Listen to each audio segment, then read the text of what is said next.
Hello everyone and welcome to this week's game devlog on The Stars Our Destination, a turn-based strategy flight game. Got a lot of feedback from last week, so this week was a lot of polish. Let's get into it.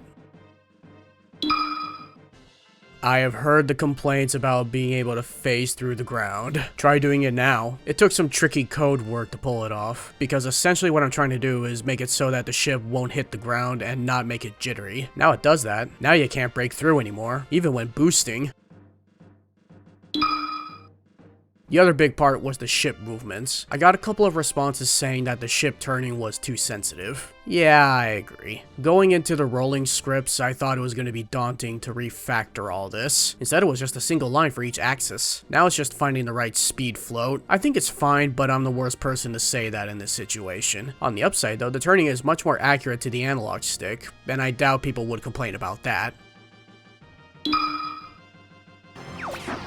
Nope, no. There were a decent amount of reports where the barrel roll would just stop or get stuck midway through. This was actually because the player would barrel roll one side, and if the player turns the other way midway through the barrel roll, it would mess up the rotation. This was due to playing Star Fox Assault a few months ago and thinking it was a good idea to have the barrel roll set to one button instead of two like in Star Fox 64, and the rotation would be determined by where the analog stick was last on the x-axis. I got it working, but testing it on my MacBook would cause some problems. It can be just my laptop, or it could be the code, probably because the rotation isn't tied to time.delta time and is just adding and subtracting a number based on a rate. We'll have to see. There were also some small bugs here and there, like you're able to go to the strategy mode without selecting a pilot and break everything, and some requests for quality of life improvements, which I did put in. Small stuff like that.